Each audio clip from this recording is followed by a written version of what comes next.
32 गुण मिलते हैं। जल्दी शादी का मुहूर्त भी निकल आता है। अब कन्या को बुलाइए। देखिए, हमारा बेटा कोई दुकान में रखी चीज नहीं है जिसके ऊपर हम भाव ताव कर सके और आप उसे कम दाम में खरीद लेंगे। 10 लाख से एक भी रुपया कम नहीं होगा। उसे देते हैं या बेटे को उठवा लूं? मैं आपके हाथ जोड़ता हूँ जी, थोड़ा सा इंतजार कर लीजिए। दहेज, समाज क्या कहेगा? हमें तो आपकी बच्ची पसंद आ गई है। हमारे लड़के की कद काठी के हिसाब से देखे तो दोनों की जोड़ी बहुत अच्छी लगेगी। जैसा आप सही समझे।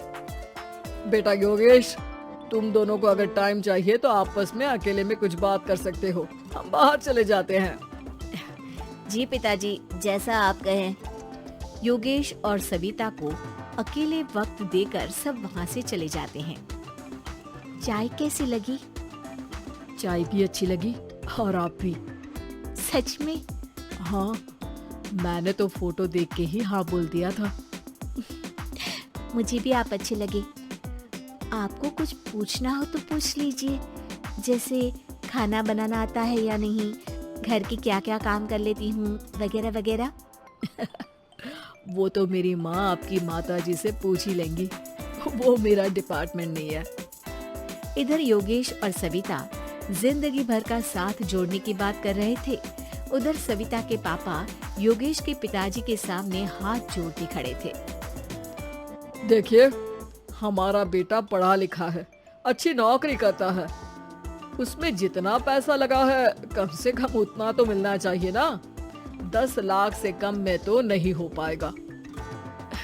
बेटी हमारी बहुत होनहार है और 7 लाख भी तो कम नहीं होते हैं ना जी। अगर आप हमारी बेटी को शादी के बाद काम करने देंगे तो 3 लाख तो 6 महीने में ही कमा लेगी।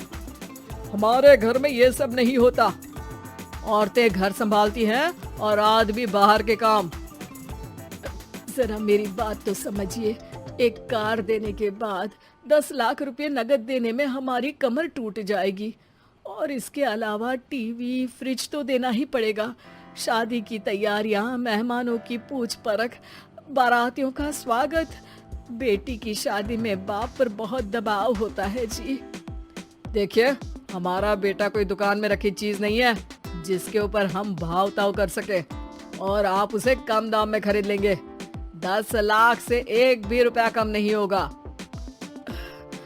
ठीक है, जैसा आप कहे जी, पर आधा पैसा अभी और आधा कन्यादान के वक्त दे देंगे। अरे, इसमें भी किश्त मांग रहे हैं आप?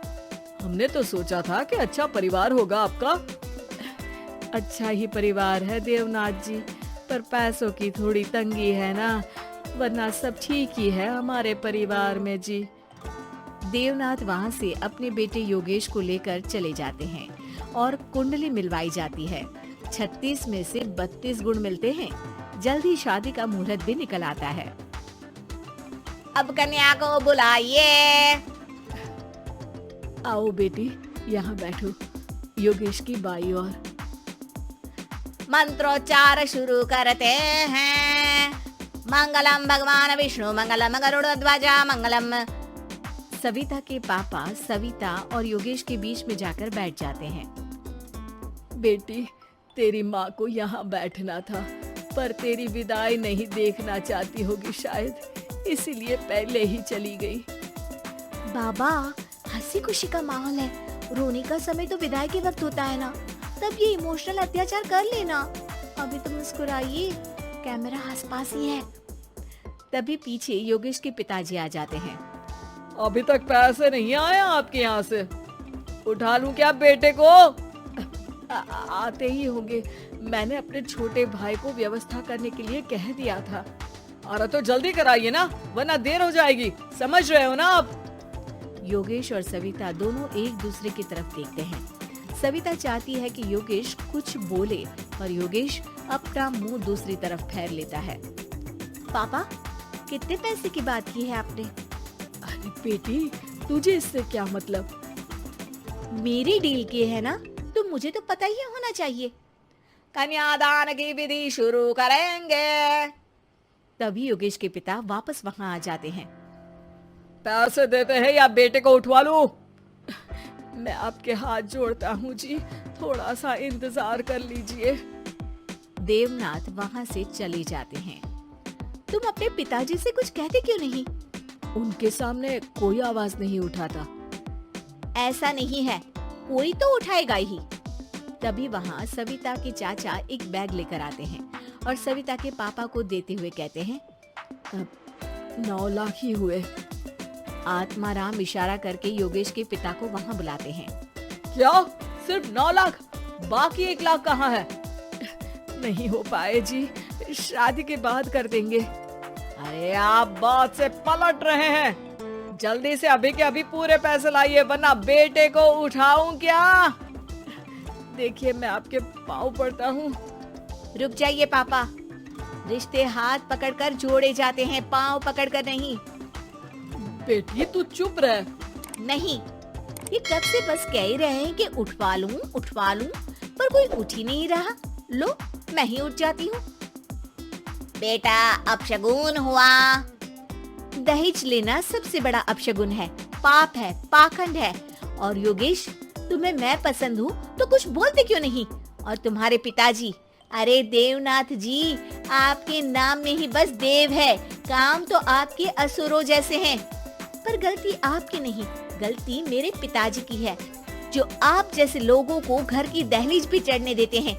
लेकिन एक बात साफ है, मैं आपके घर की दहलीज कभी नहीं चढ़ूंगी। अरे बेटा, समाज क्या कहेगा?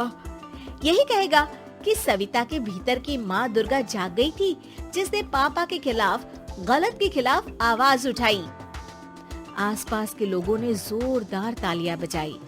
समाज की तालियों से पता चला कि समाज क्या कहेगा। समाज ने सविता की बात को स्वीकार भी किया और उसको अपने सर आंखों पर भी बिठा लिया।